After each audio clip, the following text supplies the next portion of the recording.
Bonjour et bienvenue pour la suite de la psychologie bouddhiste. On va essayer de revenir sur un gros morceau cette fois-ci par rapport à la suite de notre programme sur les différents types de cognition.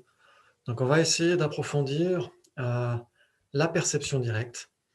On en a déjà parlé dernièrement, on avait vu qu'il y avait une grande différence entre la perception et la conception. On a essayé de parler des différents objets aussi, de ces différents types de cognition.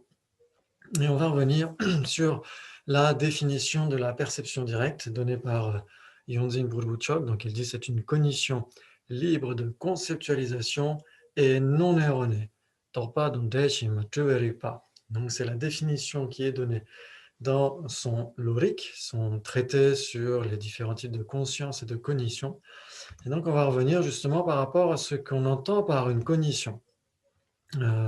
Donc, cognition, conscience, mental, esprit, en général, c'est équivalent. Et donc, on avait déjà retrouvé des mentions par rapport à la nature de la conscience dans une autre playlist par rapport à la voie bouddhiste, quand on avait parlé des renaissances. Et donc, Acharya Dharmakirti disait Namche Yu Jimpai Che. Donc, il disait la conscience est un phénomène qui appréhende des objets. Donc, c'est le seul phénomène dans l'univers qui a la capacité d'appréhender des objets, mais ce n'est pas le seul possesseur d'objets. Puisque quand on parle en psychologie et en épistémologie des possesseurs d'objets, ceux qui possèdent son objet respectif, on en a trois. On a les personnes, on a les consciences et on a les sons expressifs. Donc ici, en psychologie, c'est surtout les consciences qu'on évoque. Donc la conscience, c'est justement un possesseur d'objets, mais parmi tous les possesseurs d'objets, c'est surtout la conscience qui a la capacité d'appréhender des objets, de réaliser des objets. Donc bien sûr, puisque la personne est une même entité substantielle avec sa conscience, quand la conscience appréhende un objet, on dit que la personne aussi appréhende un objet. Mais c'est surtout grâce à la conscience qu'on a la capacité d'appréhender ou de réaliser des objets. Très bien. Donc, un autre passage du Pramanavartika dit Semgira Shivezete Dumananilo Burua. La nature de l'esprit est claire lumière et les souillures sont adventis. Donc, la claire lumière, l'aspect clair et cognitif, c'est exactement ce qui est repris dans le Lorik de Yonzin Purwochok. Il dit donc Selching Rigpa Shevetseni. La définition de la conscience est ce qui est clair et cognitif. Donc, vous pouvez retrouver des développements très intéressants dans Connaître l'esprit, selon le bouddhisme tibétain de Lhasa Rinpoche. Donc, il explique justement ce que veut dire clair, comme un miroir, clair, comme de l'espace, etc. Donc, c'est simplement que les objets ont la possibilité d'apparaître clairement à la conscience. Il n'y a pas d'obstacle, en fait. L'aspect de clarté peut renvoyer aussi à l'aspect immatériel de la conscience, pourquoi pas. Et l'aspect cognitif, c'est ce qui lui permet bien sûr de réaliser, de comprendre, de certifier ces objets. Donc c'est la définition de la conscience. Et donc pour la cognition, ça va être pareil, une cognition doit nécessairement être claire et cognitif. Ok, donc on a vu le premier point de cette définition de la perception directe. On va voir le second point, ce qu'on entend par libre de conceptualisation. Donc on avait vu ça par rapport à la dernière fois quand on a vu les différents objets. On avait vu que il y avait les objets apparents des perceptions directes et les objets apparents des perceptions, des consciences conceptuelles. Et donc ils sont très différents. Les objets apparents des perceptions directes sont nécessairement impermanents, ce sont nécessairement des vérités ultimes pour le Sautrantika qui suit le raisonnement, ce sont des phénomènes spécifiquement caractérisés. Et donc, ils apparaissent directement, et donc il n'y a pas besoin de conceptualisation. C'est ce que dit aussi Acharya Dharmakirti quand il dit qu'il y a l'apparence claire d'un objet. L'apparence claire d'un objet, selon ses traités d'épistémologie, c'est quand il y a l'absence d'une conception. l'absence d'une généralité de sens. La généralité de sens n'est pas présente, elle ne fait pas obstacle entre l'objet et la personne ou entre l'objet et la conscience de cette personne. Très bien. Donc, on retrouve aussi dans Connaître l'esprit un petit débat dans le sens où Anthony Bocce dit pourquoi est-ce qu'on ne dit pas que la perception directe est tout simplement une cognition non conceptuelle. Eh bien, on va essayer de voir ça. Par exemple, si vous prenez une personne, est-ce qu'une personne a pour nature d'être conceptuelle? Non. Une personne, c'est un phénomène spécifiquement caractérisé, c'est impermanent, c'est une chose produite, etc. Donc ça n'a pas de nature conceptuelle. Une personne est non conceptuelle. Mais est-ce qu'une personne est libre de conceptualisation? Non. Elle a des conceptualisations, elle a des concepts, elle a des consciences conceptuelles. Donc ça ne suffit pas de dire qu'une perception directe serait une cognition non conceptuelle, parce que ça ne l'empêcherait pas d'être associée aux conceptualisations, comme c'est le cas pour la personne, par exemple. Donc il vaut mieux directement dire qu'une perception directe est une cognition libre de conceptualisation. Très bien. Donc maintenant, qu'est-ce qu'on entend par non erroné? On avait vu ça aussi précédemment dans un épisode précédent de cette playlist.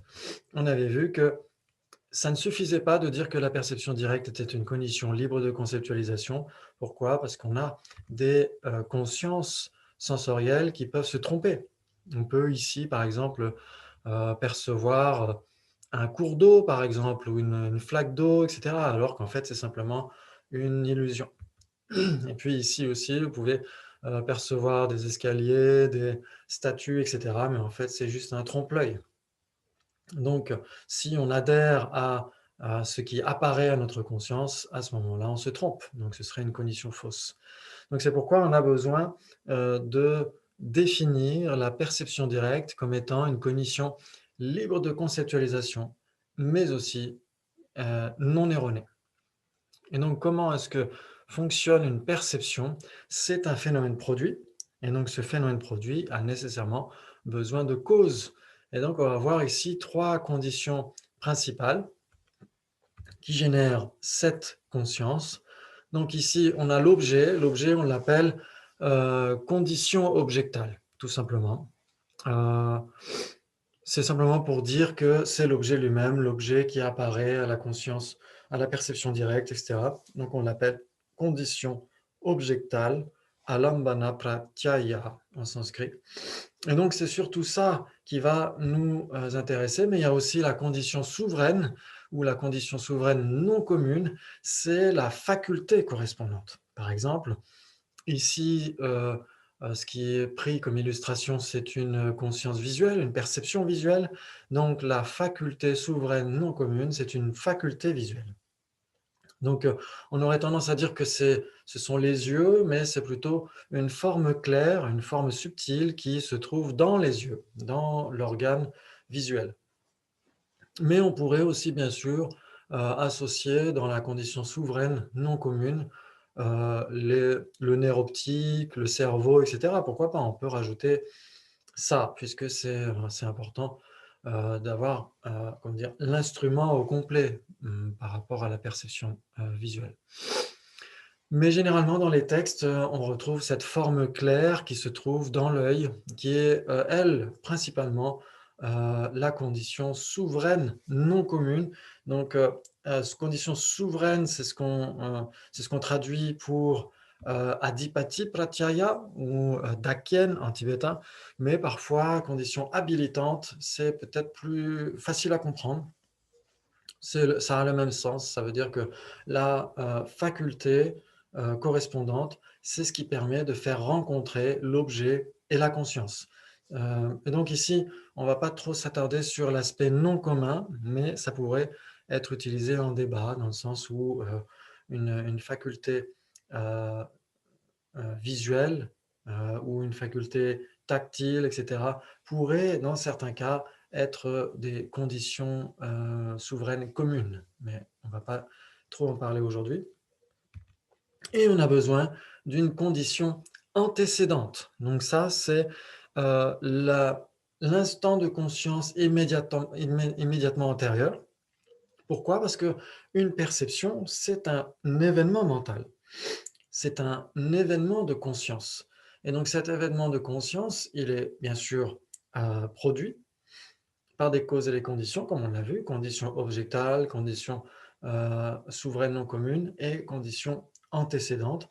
On a besoin que ces trois conditions se rencontrent pour donner cet événement mental qui est la perception visuelle du fruit en question. Très bien.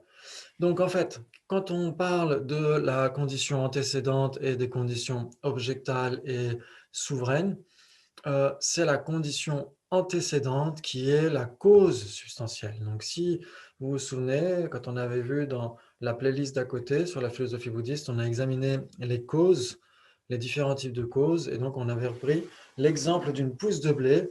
La cause substantielle de cette pousse de blé, c'est un grain de blé. Et les conditions coopérantes sont le soleil, la pluie, la terre, etc. Donc ça, c'est facile à comprendre. Et quand on parle de la perception visuelle, à ce moment-là, parmi ces trois conditions, la condition antécédente, la condition objectale et la condition souveraine non commune, seule la condition antécédente est la cause substantielle de cette perception visuelle. Parce qu'en fait, c'est son entité même qui va se transformer pour donner la conscience appréhendant l'objet. Donc, c'est un instant de conscience immédiatement antérieur. Et donc, il va, à l'instant d'après, grâce à la faculté et à l'objet, donner cette perception visuelle de l'objet. Très bien. OK. Donc ici, on voit que ça fonctionne au sens de la causalité. On est en plein dans la causalité. Une perception visuelle est un effet. Elle appréhende un fruit, par exemple ici une mangue, et puis qui va être la condition objectale. On a besoin, bien sûr, d'avoir une faculté correspondante. Il faut des yeux qui fonctionnent bien pour cette perception visuelle, qui va être la condition souveraine. Et on a besoin aussi, bien sûr, de la condition antécédente, parce que pour le Sautrantika qui suit le raisonnement, il faut que la cause substantielle appartienne à la continuité substantielle de son effet substantiel, ce qui n'est pas le cas pour les Prasangika, Madhyamika. Mais ici, on est toujours du point de vue Sautrantika, pour bien comprendre tout ça. Donc, on a ces trois conditions qui doivent se réunir et qui vont ensuite engendrer la perception visuelle qui est leur effet. Donc ça, c'est important de bien comprendre ces conditions. Pourquoi? Parce que quand on étudie ensuite la voie médiane, par exemple le traité du milieu d'Arya Nagarjuna, dès le premier chapitre, l'analyse des conditions, on a justement cette déconstruction, cette analyse ultime de ces conditions, et on parle bien sûr de la cause principale, les conditions objectales souveraines antécédentes, c'est de ça qu'il s'agit.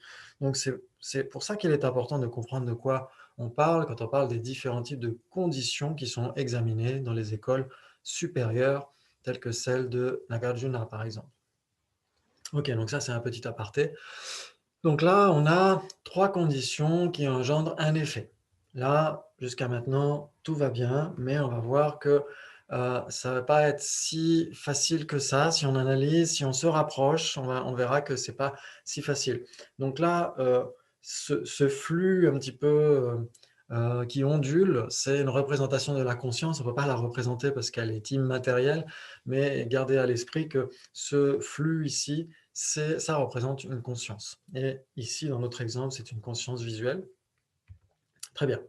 Donc, si on regarde les conditions, on va mettre de côté les conditions souveraines et antécédentes et on va garder la condition objectale. Donc, c'est ce qui est l'objet de la perception visuelle et qui va être appréhendé par cette perception visuelle. OK. Donc, il est la cause, puisqu'une condition, c'est une cause. Et une cause doit exister avant son effet, et l'effet doit exister après la cause. Donc au moment où vous avez la cause, vous n'avez pas encore l'effet. Au moment où vous avez la graine, vous n'avez pas encore la pousse. Et quand vous avez la pousse, vous n'avez plus la graine. Quand vous avez l'effet, vous n'avez plus la cause.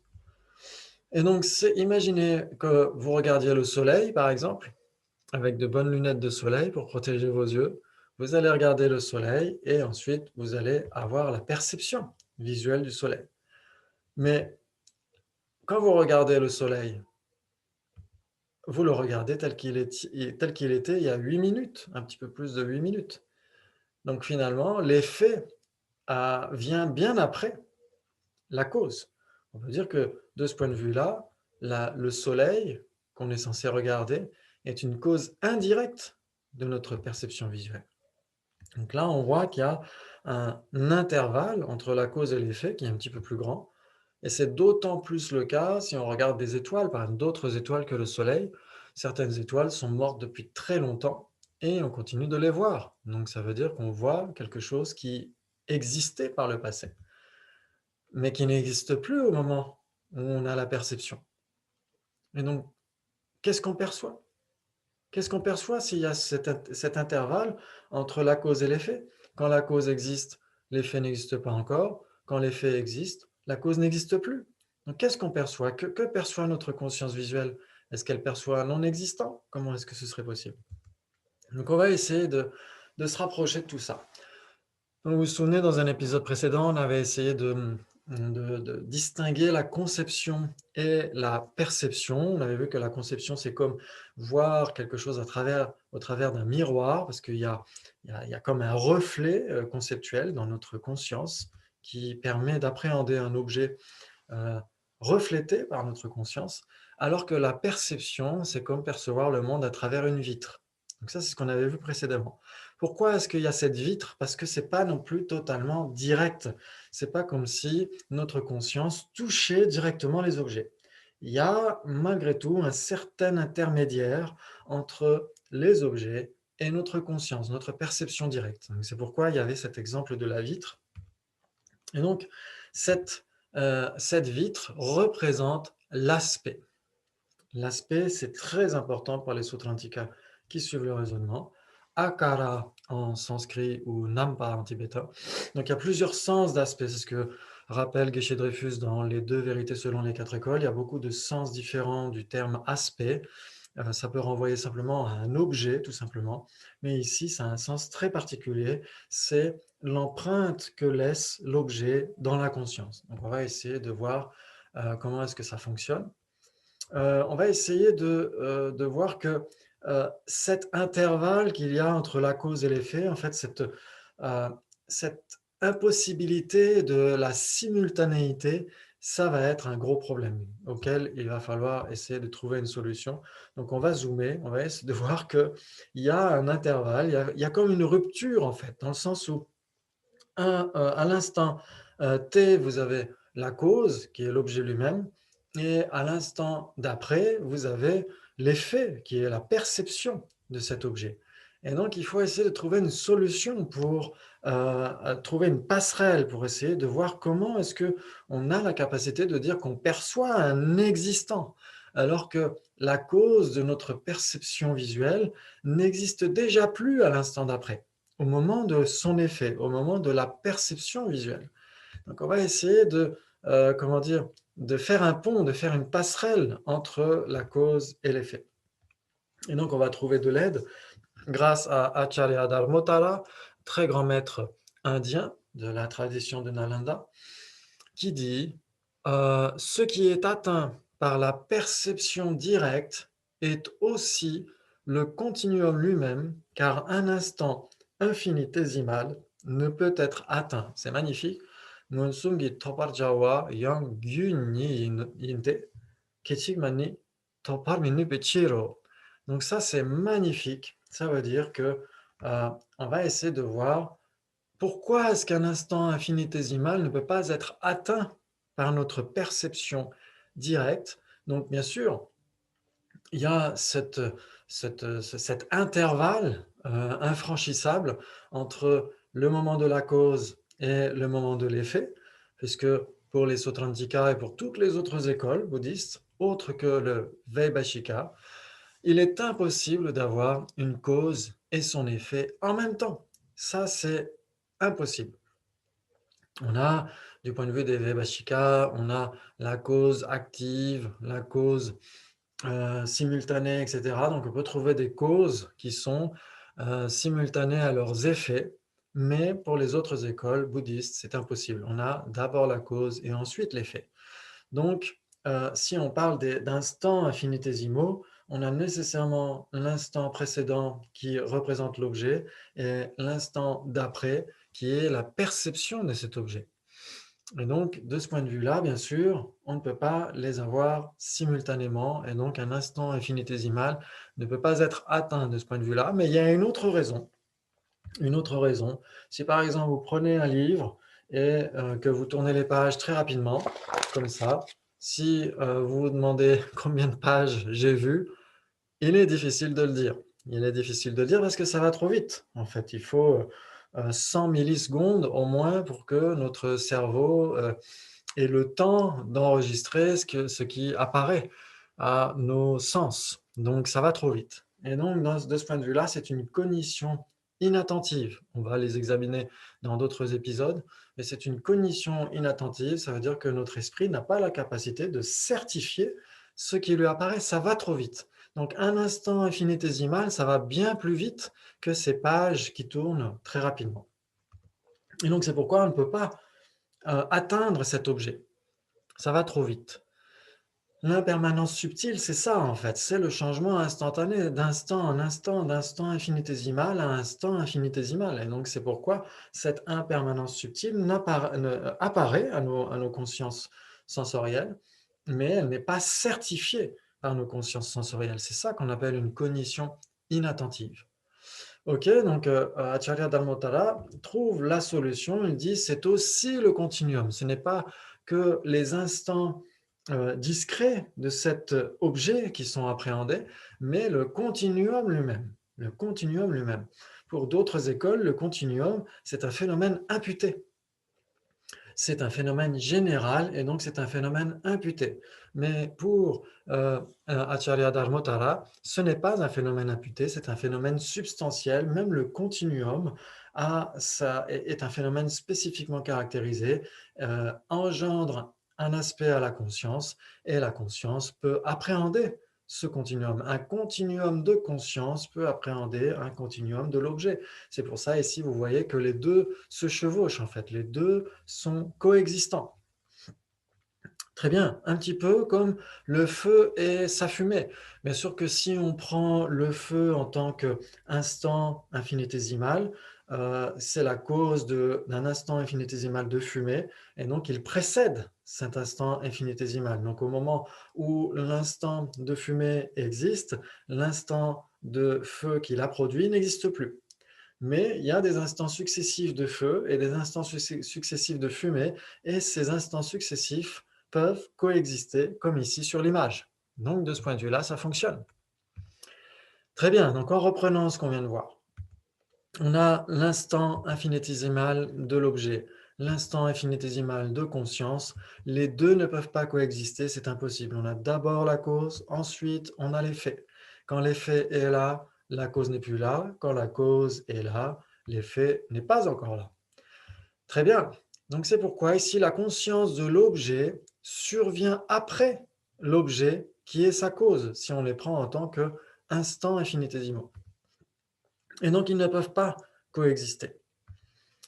Mais la conscience et l'aspect projeté par l'objet sont une même entité substantielle. Donc là, c'est intéressant. Là, c'est intéressant. Pourquoi? Parce que ici, l'objet engendre un aspect, projette un aspect à la conscience. Il projette comme une empreinte de lui-même à la conscience. Donc, c'est comme si la conscience prenait la forme de l'objet qu'elle est en train d'appréhender. Et donc, la conscience et son aspect, l'aspect de l'objet qui est appréhendé par cette conscience, existent en même temps, sont une même entité substantielle. Vous vous souvenez, on avait essayé de voir dans l'autre playlist que soit deux phénomènes ont une relation causale, et donc l'un existe nécessairement avant l'autre, ou s'il y a une relation et qu'elle n'est pas causale, c'est nécessairement une relation d'une même entité. Et dans ce cas-là, ils sont nécessairement simultanés, jusqu'à un certain point, bien sûr. C'est-à-dire que dès que l'aspect existe, il existe en même temps que la conscience, puisque c'est cet aspect pris par la conscience elle-même. Et donc, comme ils sont une même entité substantielle, ils peuvent coexister. Donc, c'est pourquoi on peut dire qu'une perception visuelle a la capacité d'appréhender une mangue, par exemple, de réaliser même une mangue. Au moment même où cette conscience existe, elle est en train d'appréhender une mangue. Pourquoi? Parce que elle l'appréhende grâce à cet aspect. Et donc, cet aspect, c'est la forme prise par cette conscience d'un certain point de vue.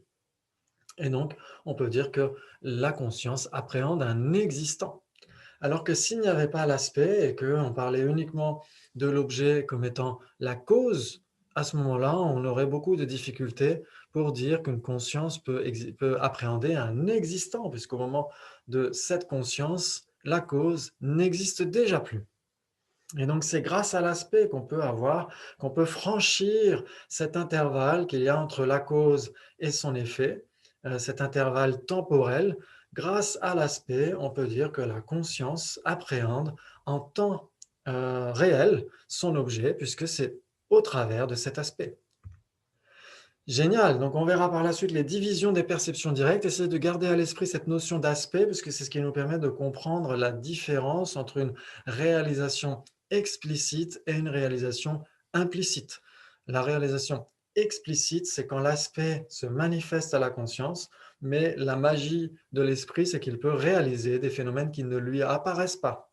Et donc, on verra que pour les réalisations implicites, l'aspect de l'objet réalisé n'apparaît pas à la conscience, mais la conscience continue de réaliser cet objet. Donc ça, c'est l'un des aspects extrêmement fascinants de la conscience. Et donc, on verra précédemment les divisions des perceptions directes. On verra la division entre cognition valide, cognition subséquente et cognition inattentive. Et puis, on verra aussi les divisions principales telles que perception visuelle, auditive, olfactive, etc. Excellent, merci beaucoup et à très bientôt.